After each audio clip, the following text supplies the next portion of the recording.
positive emotion. Now, when you say positive emotion, a lot of times what people will kind of immediately translate that to is the word happiness.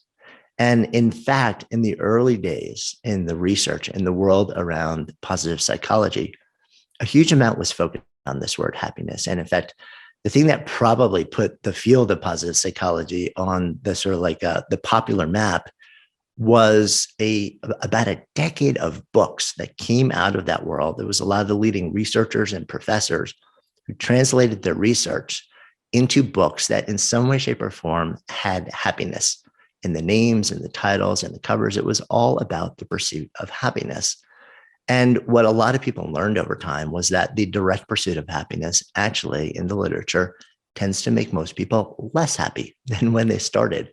They start to realize that there are all sorts of other emotions that really matter, that when you pursue them have the side effect of happiness.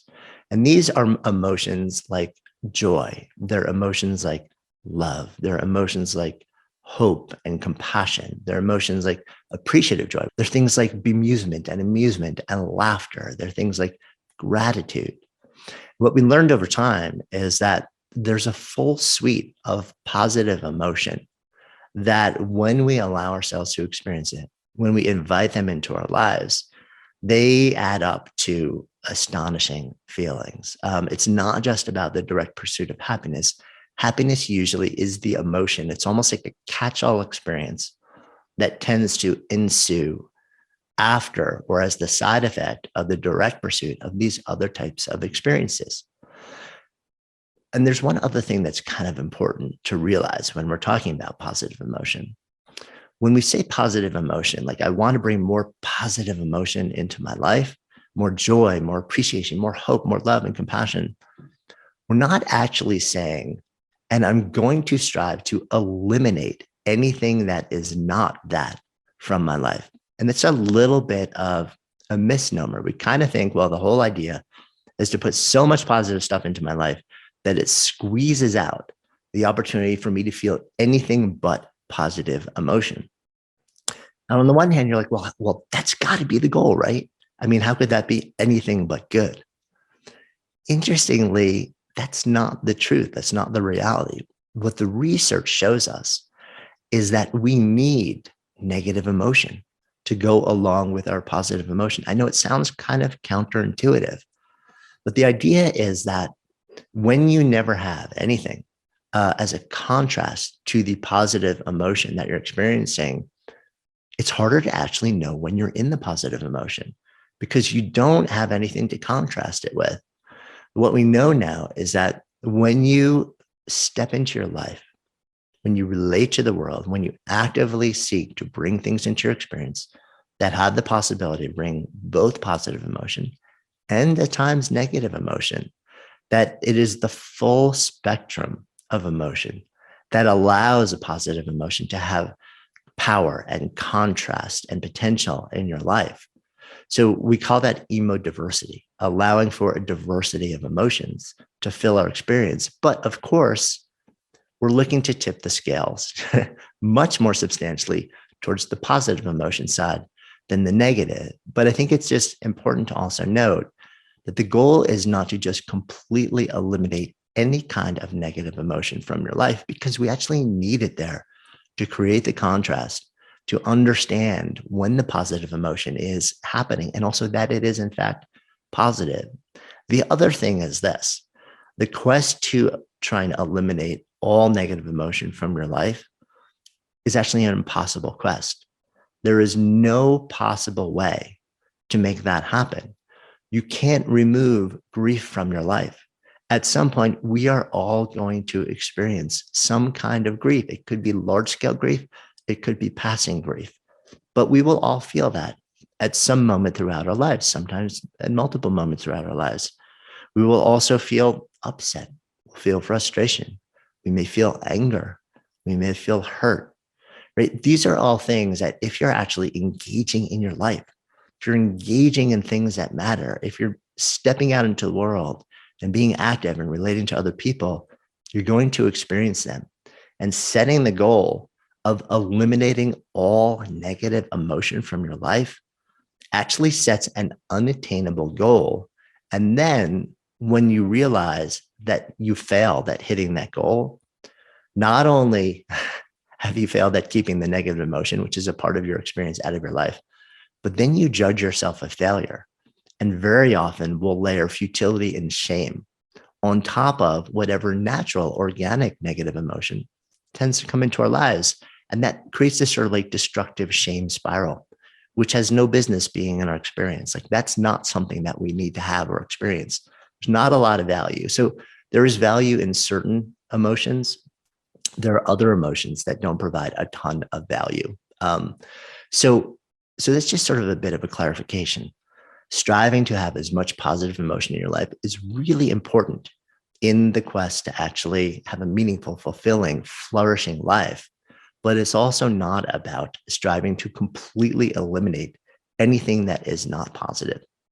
So here's the other kind of cool thing about this, and that is that positive emotions can be cultivated. Now, I've shared in an earlier session on Growth Day that a certain amount of how we experience positive emotion, especially happiness in particular, is within our control. Certain amount is behavioral, certain amount is environmental, and also a certain amount is a genetic element to it. But there's a lot of positive emotion that we all have full access to. Those things like joy and love and hope and compassion, right? We can actually do things. We can proactively say yes to things that will create these in our lives and bring more into our lives. So a couple of ideas here that just sort of plant some seeds for you. One, super simple joy exercise. Identify one single activity. Doesn't have to be big. In fact, the simpler, the better. Don't think about big, grand, complex things. One really simple activity or action that brings you joy, right? It could even be a quick conversation with a person. It could be a walk outside. And then make a commitment. When you wake up in the morning, make your joy commitment that by the end of the day, before you lay your head on your pillow, you'll write down that one joy driving action and you'll do it before the end of the day. So for me, a big thing, I'm coming to you from the mountains in Colorado right now, about a mile above sea level. And as I'm looking at you, I'm looking past you behind the camera that I'm looking into right now. I'm actually looking out over a lake in a window. And then even further past that, I'm looking at the front range of the Rockies. And what I know is that I've chosen to be in this place in no small part because actually, as soon as we're done, I'm going to be heading out the door and taking a little bit of a hike in the mountains. So one of my joy activities is going to be making sure that I actually get out and take a walk in the mountains before I go to bed tonight. That's a really simple one. I want you all to know up front that I am a parent of a 20-year-old daughter. And I have had the incredible blessing of studying a lot about parenting, and also through what will soon be the 10-year anniversary of Good Life Project, sitting down with many of the leading voices from psychologists to researchers to social scientists in the domain of parenting. I'm somebody who's a perpetual student and sort of hold myself in being always in a beginner's mindset. And I feel like I certainly know more than I did 20 years ago. But what I'm sure of is something that I tend to hold much more lightly. But what I did start to realize, which was fascinating, which I think also really broadens out this month's topic, is as I started writing down these things and really asking myself, what have I noticed and what's really important to me in this domain of parenting, I started writing out almost like a set of principles. And then, supporting ideas around it and then stories around it. What I realized was that you can pretty much draw a straight line to so many of the ideas around parenting and leadership, which I was kind of fascinated to see, because fundamentally it's about, creating a relationship that is sacred, that is bounded, that is trusting, and then creating a sort of an ethos within that relationship. And so the context really expands beyond, I think, what we consider to be just always traditional parenting. That said, I'm going to draw a lot on my own experience, both as a former child, which I happen to be, and Some might argue I still am at various moments throughout my day or week. Um, and as a father, as a husband, and as somebody who has gone deep into a lot of different literature and research and had an amazing opportunity to speak to a lot of leading voices. But I'm going to keep it pretty personal too, because I think that's the place I can speak most to from my heart. So what I would love to do is share just a number of sort of what I would call principles. And, always remembering that I am a student along this journey with you. And when I think about my relationship with my own child, who's now an adult, I learn as much from her, and I will for every waking day of my life, as she does from me. And I'm grateful for that. If I hold myself open to the possibility of always being a student of who she is in the world, I will perpetually grow from that experience. And I think that is a beautiful thing to be able to step into. So let's start talking about some of these principles. So for me, I've studied human flourishing a lot. And I often reference one of the, I think it actually is the longest running ever study on human flourishing, which is the Grant study, which tracked a series of people for, I believe it was about 80 years, and looked at literally every part of their life and said, if you could look at all these different metrics, from their behavior to their jobs, to their relationships, to their state of physical and mental well-being, and it examined what contributed to a life well lived. And the longest running curator of that study, George Valiant, was once asked, if you could pull any single metric out from this and say that it was most determinative of a life well lived, what would it be? And his answer is love, full stop. So many things in my life come back to this notion of love. And I think in the context of parenting, that is really, it is the central thing for me, to let a child know that they are loved without condition is maybe the most powerful thing that I can do. I believe that I can do as a parent, to let them understand that there is nothing that you have to do. There is nothing that you have to say. There is no one, no one that you need to be. There is no person that you need to become. There is nothing you have to accomplish in order for me to love you. Is about the most powerful thing that I could do as a parent. And that's probably, about the most core belief that I have around parenting, that there's no performance aspect that is required as a part of a condition of love. And the flip side is also true. And that is that there is no mistake. There's no stumble. There's no moment where you won't measure up to expectation. There's no thing that you could choose or do wrong that will, as a parent, make me stop loving you or make me love you less. I may not agree with you. I may not agree with your decision. I may not agree with your behavior, with your action at any given moment in time. And that disagreement may be strong. But to be able to convey simultaneously that we can disagree, but I will never stop loving you because of that. That you can stumble, but I will never stop loving you because of that.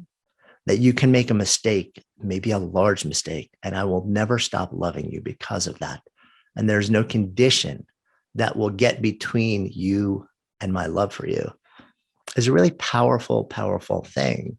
I think that creates a container for a child to step into the world from a place of grounded love, where there's a foundation. It's like there's a bedrock underneath what they do, where they're more willing to be themselves, to stumble, to go into the world and try things, and know that they can always come home to love. The model that I want to share with you is what I call the good life buckets. Now, think of your life as having three major buckets. And if you want to make them folders, if you want to make them quadrants, elements, whatever it is, you do it in a way which makes you happy. I love the visual of a bucket. It's just really simple.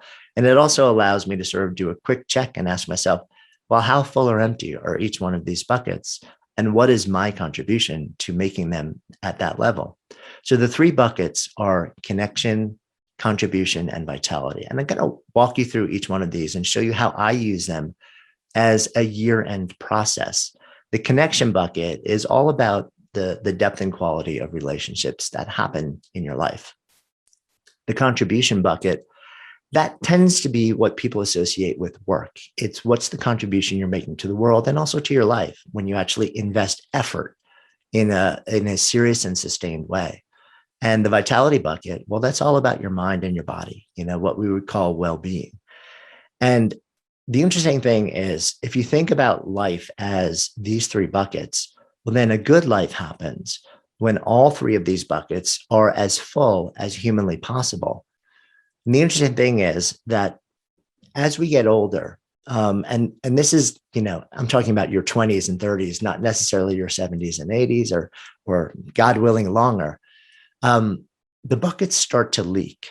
So, and it's just a fact of life. It's not a good thing or a bad thing. We have these three good life buckets: connection, contribution, vitality, and they leak over time. They get a little bit rusty. They get a little bit creaky.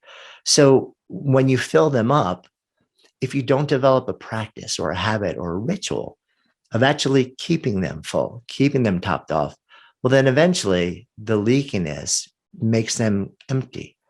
And when any one bucket empties, it pulls down the other buckets too, because the buckets all flow into each other, right? So the notion is the buckets are all interconnected. They have like a little tube that goes from one to the other. The buckets all leak, and your ability to fill any one will always be limited by the level of your least full bucket. When you think about that model, what it tells you is that these three areas of life really matter. We can't just do something which says, I'm totally topped off. Like I've just gone on this incredible 5-day retreat. And then with my best friends in the world, and it's been the most incredible experience. I feel so deeply connected. My connection bucket is topped off. It's a 10 out of 10. I'm done. Now I can go focus on the other ones. It doesn't work that way because that bucket will start to empty. Again, not a bad thing, not a good thing. It's just a thing. But knowing that reminds us that we need to develop the practices, rituals, and habits to just continually cycle around. Think of it as you having sort of like a watering can, and you're sprinkling a little bit more into each one of those buckets to keep them nourished. If any one of those buckets starts to really run dry, it will slowly grind your entire life to a halt. If all three of them run dry, you effectively cease to live. So this is a model that has guided a lot of my behavior for a number of years now. And this is the model that I use when I start to head towards the end of the year to really reflect on my year. And I go bucket by bucket and I sort of do a bit of an assessment. So what I'd love to do today is walk you through how I do my end of year assessment using the model of the good life buckets. And we're going to take it one bucket at a time. We're going to talk about what fills each one of these buckets. And then I'm going to offer a set of prompts. So let's walk through these one at a time. And I'll share I'll share the model and I'll share how it shows up in my life and then invite you to explore it for your life. We're going to start out with the vitality bucket. Now, the vitality bucket is functionally about your mind and your body. Now, it's kind of funny for me to talk about those two things as if they're two things, as if they exist independent of each other. I think there was a notion for a long time that there's the mind, there's what happens in the head, and then there's the physical body, what happens in your from the neck down. And, they communicate with each other, but they're not really the same thing.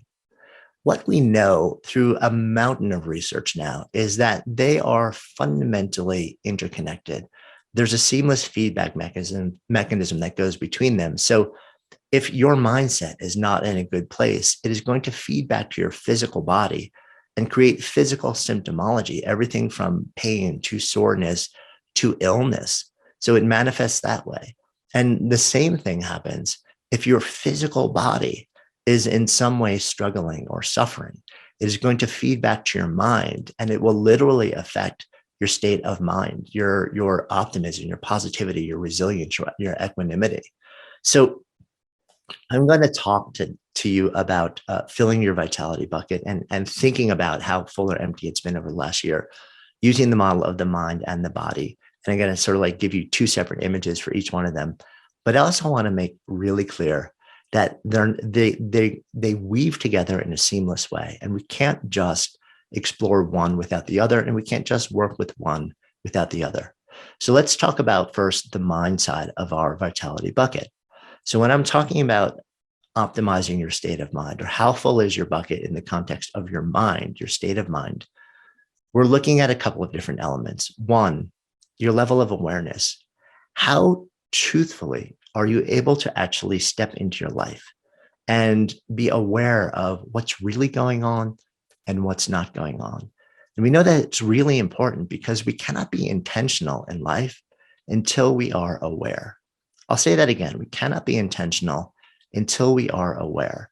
And the reason is, in order to be intentional, in order to direct our lives, in order to grow in a direction that feels good and meaningful and alive to us, we actually have to be aware of where we are now, both our internal circumstances, our state of being, and also our external circumstances, our relational circumstances.